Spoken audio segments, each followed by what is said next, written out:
Tamat di kanal beberapa Punawi.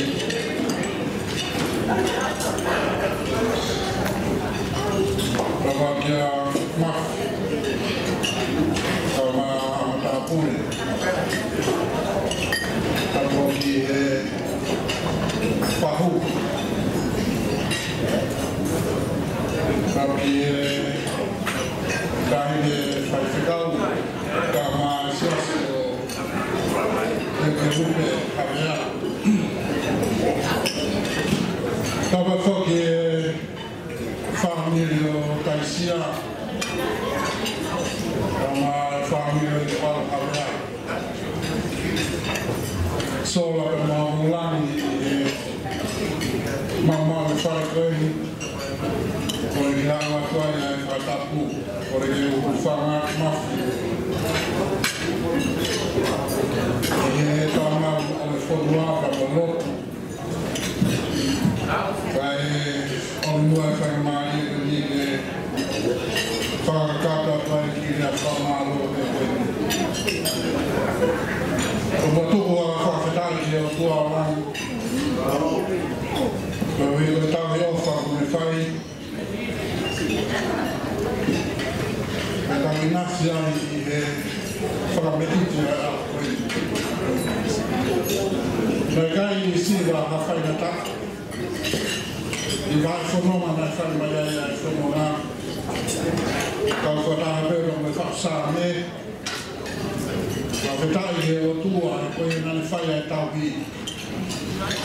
nanti saya fafana kayu kenapa memalui nanti saya pulang nanti saya Hingga satu tak kira apa sia kuna kafa kufai.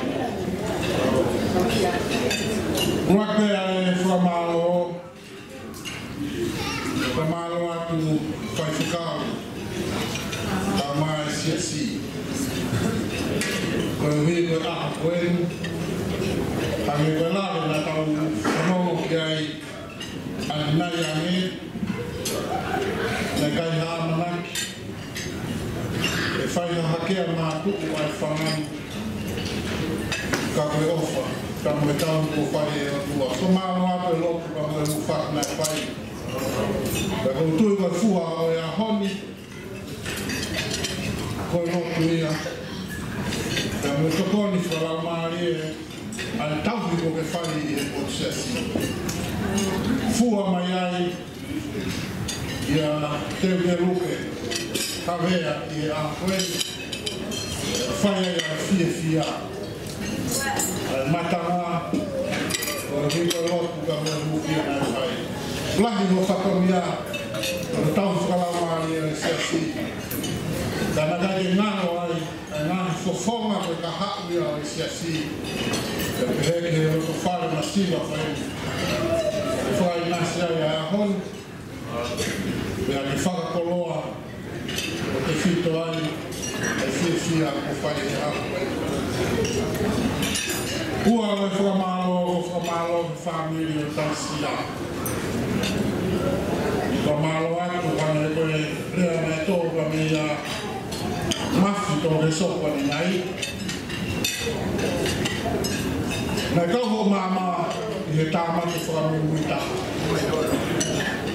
Karena itu hei ke lawan mumoko ke mafana fikaya romosia dan kalau ni mafilo na kaya romosia karena ke osiki averena to riba akwe kalau tu yang averena na fali ke grupo ani mai bone ho ya lo mata romosia ya akwe kalau ni afafi fila ya na kai ke romosia ke si watu hele si tu apa boleh famu pula karena ke lotu ke mo fak au kai ke ya ha ke au fakata lah ke tua ke boleh foki mai mo loto fia famu ko le ufua to ta na fai Pemalo, kawan pemalo mari mari ni sia ko fai tanga ke ko mo nga ke o vi ko te family o ke hanga o ma o ke ya sa family o balu e tak fono da mo tau la mai o fono ala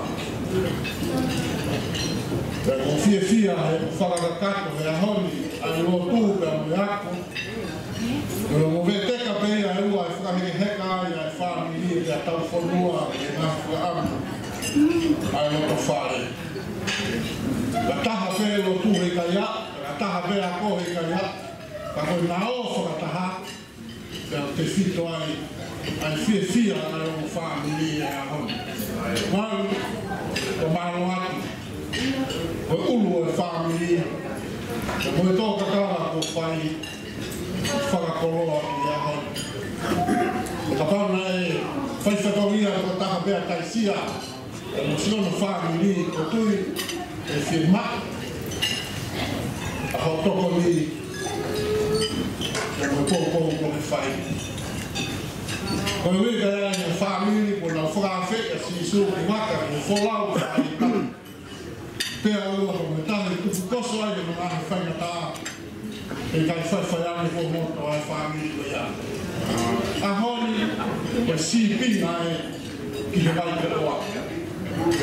Rei hakau whewhini mo hakau tangata te nā mui atu i he tā si pinga ma moe tofa hawa ko whai e te ka mupere. E hau tui ko e mahu inga ia me ui heni e tahi e whai whikauka maa ma sia si hei pa moe o whāngi e fia i he teu o te whai a māsi taisia ka ko whamāloa whamā popo pēa e nā koeni te galupe ko e whamanaku pe tani he whausāme mo lu ia a tangata a pasia kia si whaua manako ako lahi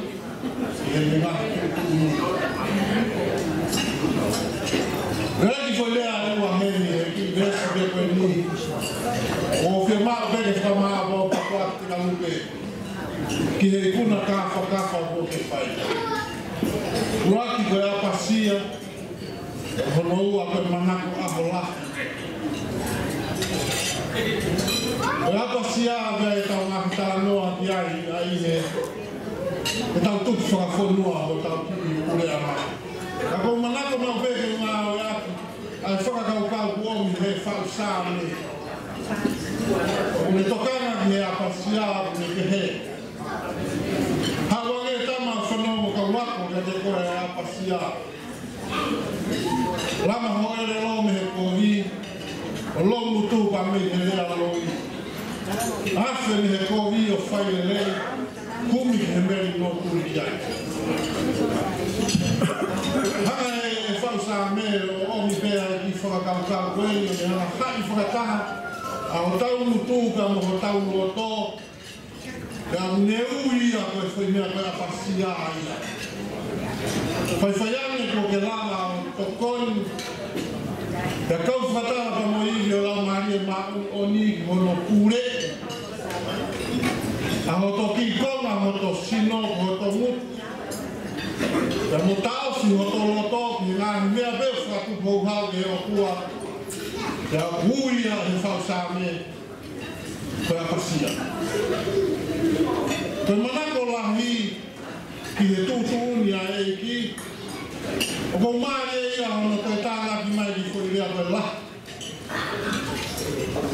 E te teo koe whakauhinga ki e lahi o kuhinga o kui kai koe vae ua, pea o kui kai koe kehe peke manaka, pea o kui kai koe maarunga, ka koe tau totu taha ia koe manako, ke whai ia koe whola ai o tua.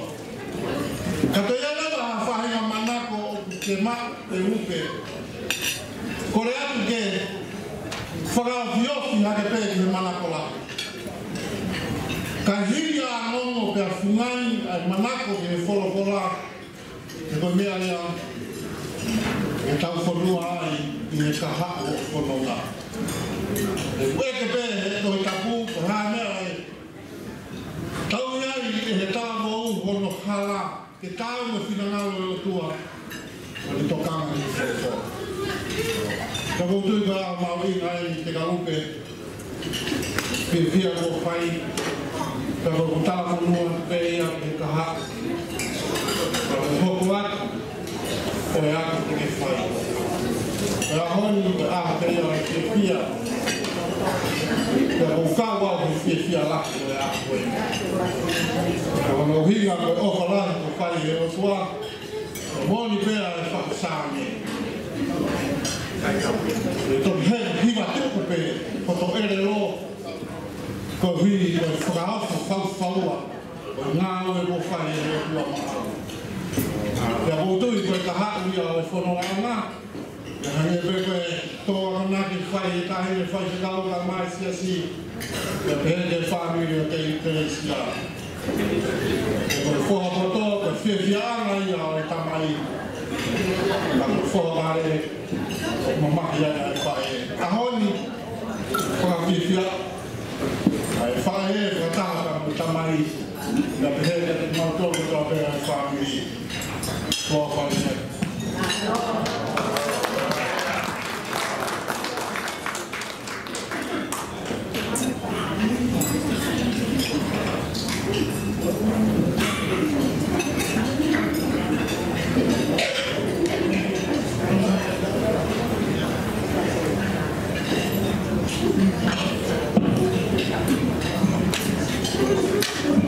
Takie tolta i kogo e tamai, na mani. Tapoki a yukarutu kona e aho. Tako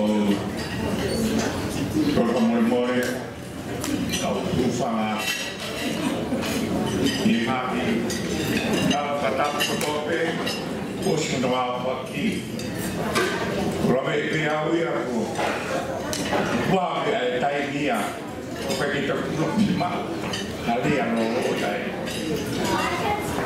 wape kamaro ap ka sadarani e voki a lea na e toki osigacione o lava le lei e me ia am lava am ko lava hano o lei, lava mono lea lei, i he lotu. Wau, teu awa whanua. Lava e ngā lea koe ia, awa ake whanua, o skakata e aho ia. Aku mo e whamaro la, ngāhi whawhonga, familia o walu. Pekie familia taisia. La mo kauna fonoa kotoa pe op mo mea mai a honi. Ni ngai kup kotoa pe family tau ke maari a honi. La wakia pun. Alo mo kui mai ke. O te tāia hea ka te motoru kātou. E no ka peni. Peki tau iro pe pukanga takai iro milo e tai mi. O wai pe tau asia ku veitu maaluma. Tau o sio ki mui o te whake pū. Au ki tau doe hāku. O whai ai whakatai a whai. O mana atu ki rea e tō tāna ni me. Alo ako toke tā, mai toke tā. E kala muna po. Alo mo te hoka atu ai. Alo si pēa te alo ako toke tā pēa. Lava toke tā. E koe rea mea tangata. Tā hai mea nai whainga tā. Paka ko mau mai. Tā mea whainga kua. Kai ke lawa i. Koe rea kani, koe rea mohoni, koe rea toke tā. Arui bahawa ke mawhai tāma kua. Mea whai ko kua ai ke tāma kua. Mawa i toki tā ai hawa ke mai tāma kua. Koi e pe aha koe ni masiva tala mo kua kua kua. Koi a te kalupe. O tui pe au kia e kosi ka pe koi ai. Tala kua kua. Ki whamana ka pe au ia pe a ko. Koi kua kua. Masiva pe ka pe a tala mo kua. Mau e poto o i tala mo kua. Pe mau ia. Kau buat kau yang tu menjadi. Apa dia kau mana tu lagi apa ni? Apa ni kau mari lo? Berarti Allah lo mari. Kau ingat ke dia apa pergi ilo ata? Kau kita pergi. Dia ilo ini. Ni mana ia ewa? Sangat kau ni kau maju. Dia pergi. Kau siapa nak ulu? Hãy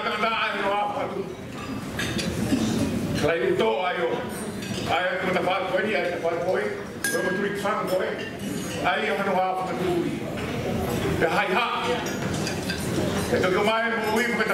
để không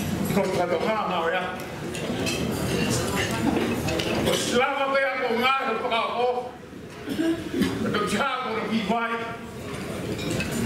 lỡ những video hấp dẫn. How does she oi? Egi vai. Te mari roto pe. Kano paka o. Kai te i loia e hata. Vai nu to mata hape. Na ne loi kon pa ko fa. Fa ro e pe mana ia pe dia. Tata pe. Mari roto pe. A go ni ka to vai ka family ke. Ai a fa ma to koru. Hak ya lo, hak ya kedua, hak ya kami, hak kado air luar padu. Kado mari lo sama cinta kita. Ya matu mari dah hari terus teman-teman kita terus tu. Saya kita sama Islam yang berkau bila posisi lama lelaki yang punya. Ada beberapa tempat. Siap ikhlas kerana kami yang kata dengan video tentang fraud, malu silam memang ni katon, malu apa yang kata pengatur kau apa yang siap kubi, malu tahu mula kefai tahu apa tu dia itu kami ni apa dia masih berdoa. Masih macam mana? Berarti mungkin beri tahu aku malu be, itu be sama tahu aku. Kau macam kata kutai, kalau lagi oleh tahu nawe, bakunak ke oleh ngahnya itu, apa kutai? Boleh apa dia hari kau tahu kata mai? Ai kau nak apa tu? Ya, orang kaya apa dah mari lo tu ay, pagkaw ko ay ngawe ay kuay.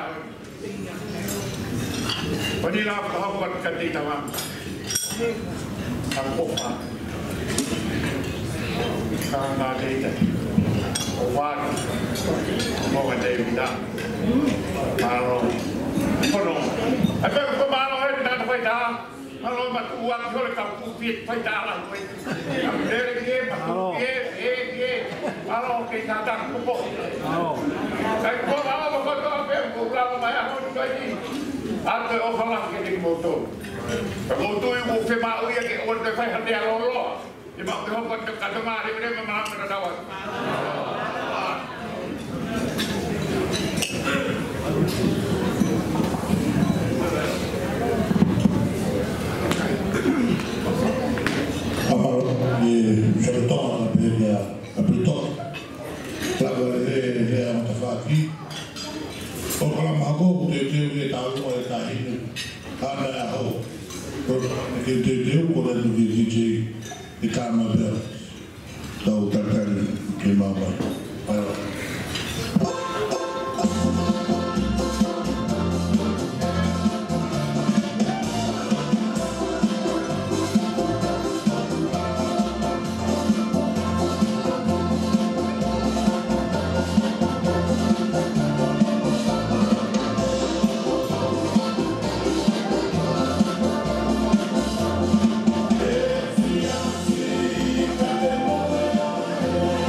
Malo, ko mai tai tau. Aku pergi tahu nggak dia berapa, tetapi tahu nggak dia berapa. Dia buat lebih, ayuh foto ani, asal motor waflet.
Palas.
DJ, tama le fas tau